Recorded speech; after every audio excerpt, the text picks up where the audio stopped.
Okay, I'm done. All right, y'all, vamos. So, and the final, I don't know if this is going to be like the last one. Like, I haven't decided on the order that these will come out.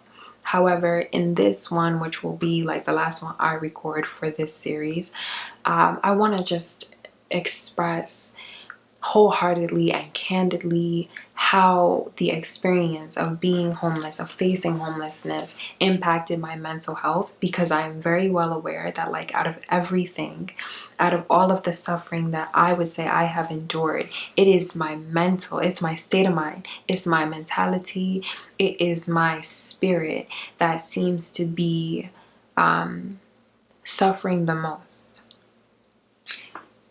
Where I will start is, I guess, like how I initially felt like the day I became homeless, July 1st, for those of you who are unaware. Like I think I mentioned in the other video, when I woke up with the understanding that I no longer had like a permanent place that, or a secure place to consider, you know, my resting spot. It definitely took a toll on me throughout the day, and then even more so like over the course of the 2 weeks that I was just staying with my friend. All of my stuff eventually had been put in a storage unit on like day 3, July 3rd. That's when a friend helped me. Her dad, we put all the stuff in the storage unit, and I basically had a black backpack right there. I had this black backpack with as many clothes as I could fill in there, and you know, like just whatever my essentials that I could fit in there. However, most of my stuff was in the storage unit, and I unfortunately was all the way on the south side, so like I really could not just like take an Uber to go to my storage unit whenever I needed something. So the majority of the things that I had ended up in this unit and stayed in this unit for a very long time, longer than I anticipated, basically. With that came this slow but sure decrease in my self-esteem. And I don't think it was because I was so dependent on my things. I think the reality of I think the reality of walking around with nothing but what was in my backpack for so long, on top of everything else, was just like a constant reminder that I was sort of like limited when it comes to what I can offer, when it comes to what I have at my fingertips. I was so limited. All those things that I was used to, I guess, like relying on, like even with my camera, my equipment, whenever I'm in a mood, whenever I feel like really heavy, which is all the time, I create, I film, I write, I sing, I dance, I create. And I didn't have my journals, I didn't have anything like that. And it started to make me feel like, what did I just work all this time for, all these hours for, if just like that all of it can be taken away from me? Not that anyone took my stuff, but this, just the concept of being separated from everything that I once put so much value in. Like, if you ever worked hard for something, like my fucking camera, for example, and then having this shit just sit in a storage unit, I was just like, what the fuck did I just work really hard for all this stuff for, if, you know, at the end of the day, it's stuff. You can't carry it with you when a crisis happens. You know, like say like we were invaded by aliens or whatever, and I don't mean bitches from the sky, right? Like say something went down, say there's a hurricane. It's like you put all this value on stuff, on t-shirts, on makeup, on all this shit that means absolutely nothing when you cannot take it with you. I went through that, you know. I also like I also had a lot of discomfort that I carried with me because I was walking around in like the same clothes all the time. I had, like I mentioned before, I had just started at this job shortly before I became homeless on July 1st. And I don't know if anybody noticed, but you know, the goal was obviously for them not to, but I was walking around with like the same shirt like multiple times. I wore stuff a lot. Or I repeated the same items a lot because it's like I didn't have anything except for what was in my backpack, and I did not feel comfortable asking my friend or my friend's mom to take me anywhere to get things, or you know, to, even though like at some points I did like ask her, can she drop me at the city of Evan, like the city town and stuff. It's like at some points I did ask, but for the most part I would just like work with what I had because I didn't want to be an inconvenience to anybody any more than I felt like I was. So my mental health, my overall wellness was, I would say like not an all-time low, but it was just like very, very, very bad. As someone who used to be so insecure that I never looked in the mirror, never like looked at myself, never wanted to acknowledge my presence, acknowledge that I'm a real person in this world. Like I know what my lowest points are. I've seen them.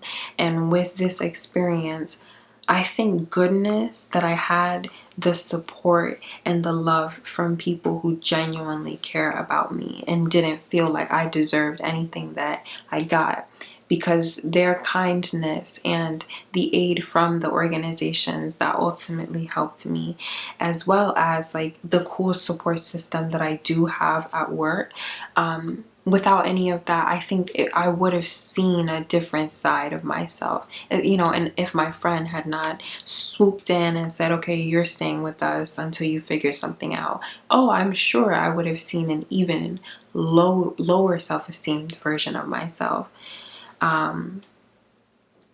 It was bad. I felt so ugly, and I felt like just like I couldn't be clean enough, even though I wasn't like sitting. I mean, I was sitting outside a lot. I was, because I would be, you know, at work at like one at a certain time, and I don't start until hours later, and it's because I gotta get dropped off when I can get dropped off.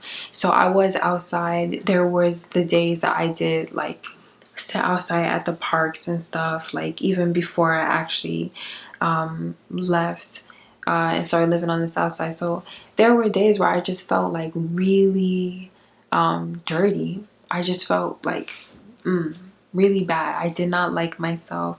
I was back to not wanting to look at myself in the mirror, not wanting to acknowledge my presence. And it seemed like the only thing that helped me with the overall state of mind that I had was just working towards getting away from where I was. And I don't mean my friend's house, I mean like where I was in my life. I felt insecure in everything, insecure in my relationships, insecure in my job because I'm like the newest person and I'm the most inexperienced, and I'm walking around in the same clothes, and I just felt like everyone who looked at me could see through my vessel, see through my body, and just see like that I don't know what I'm doing, that I have absolutely no idea where I'm gonna be tomorrow. I just hoped like people, or not hope, but I felt like people could see my sorrow. And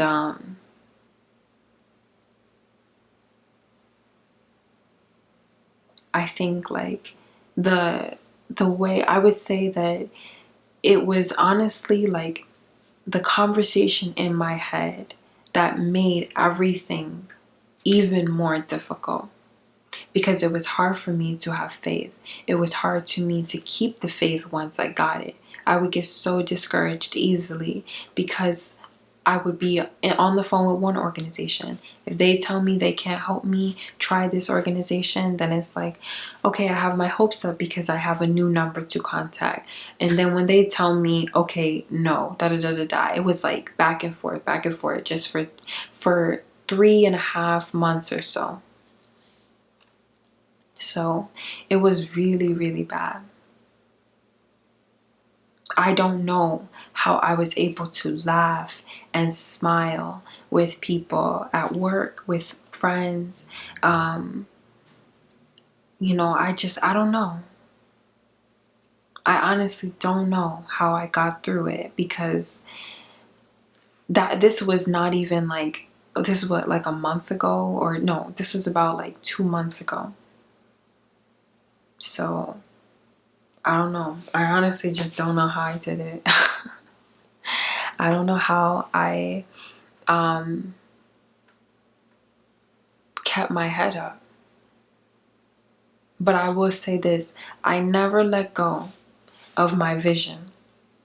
I saw myself in a 1-bedroom place. I saw myself residing somewhere comfortably. And whenever somebody told me no, I said, I'm just kidding. Whenever somebody told me no, I said, okay. And I looked elsewhere. I was just like, you know what? They say rejection is God's protection and results in redirection. So God, show me a new direction. Like, really, stop fucking playing with me and show me a new direction. I was like, really? Because this took a toll on me, bro. This took a toll on me. I was just like, am I not deserving? Am I not worthy of the things I want for myself? And I will say this, because there was a lot of like wisdom that came from this experience and that helped me get through this experience. I had quotes that I have on my wall that I've had on my wall since forever, and I had them with me like in the storage unit. I just found them not too long ago, and some of them are in here. One of the quotes is that not all storms come to disrupt. Some storms come to clear your path. Something like that. But that spoke to me. That was like, oh yes, that's some real shit, okay?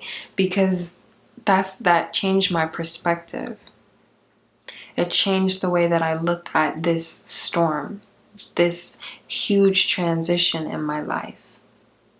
And even the shit with my legal guardian when I separated from her. That was a storm that cleared my path. But I think with outlets, that was like the ultimate one. Because now, in a sense, I'm like closer to where I've wanted to be than I've ever been. I'm more independent than I've ever been. You know, I have a sense of relief that I've never experienced because I've never been in this much control. It's scary. It is challenging. I'm realizing there is never gonna be a right answer. There's no right answer. There's just a direction you want to pursue for some time, and that's okay. It's okay if you want to be here, you want to live here, you want to work here, and then a few months later you want to pick up and you want to go elsewhere. I am learning it's okay to reroute. Better you than some other, okay? Better you to take control, take the wheel of your life and decide which direction you're going towards, than have somebody jump in the driver's seat and run you off course. It's better you than them. That's what I'm also learning. Pero sí, I don't want to dwell too much on the ways in which I suffered mentally, because the reality is that I think I've always suffered mentally. You know, I take all the trauma that I've experienced in my foster home, in my biological parents' home.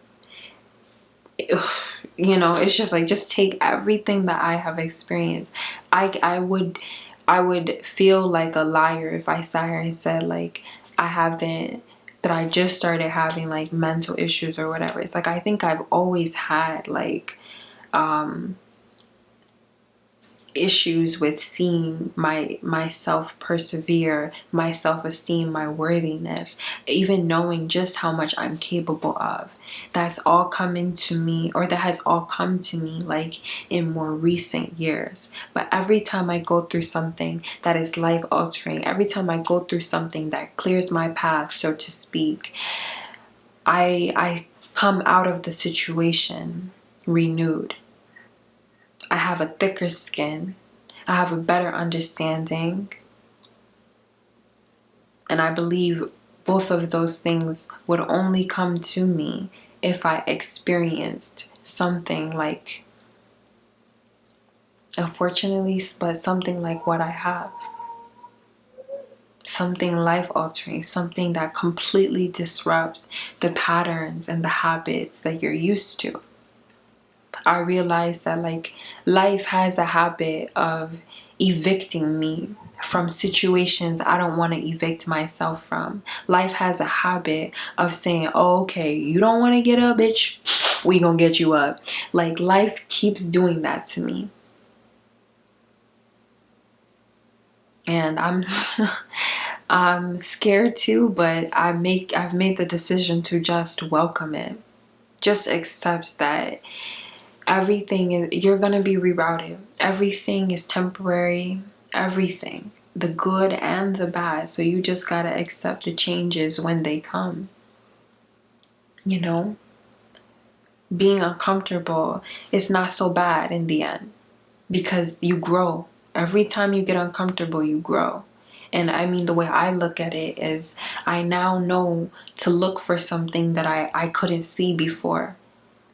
You know, with the people who want to play with me, I now know what to look for, because I know what it looks like. When someone wants to take advantage of me, I know what that looks like. When someone wants to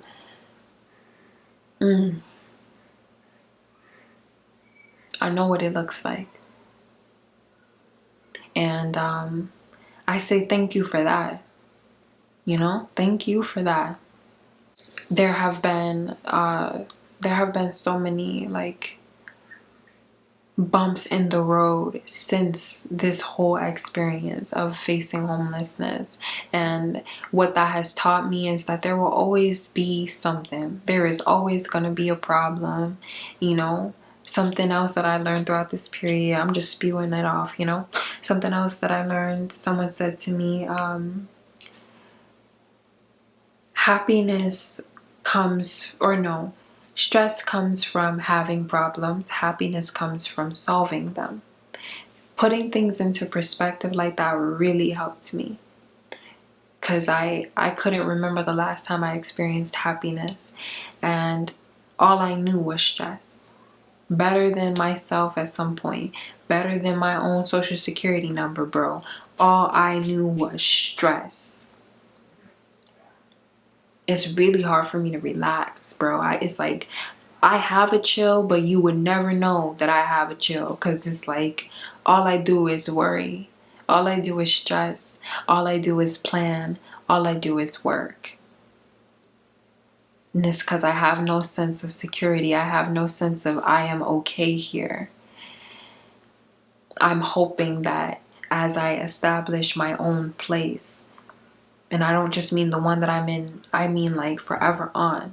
I'm just hoping that with those places that I make into my home, that I will also be able to find a sense of security, and, you know, and finally experience like rest, true security, true stability for a change. I feel like so much of the uneasiness that exists here would be eliminated if I could finally feel like I belonged somewhere, and like I am safe and okay somewhere.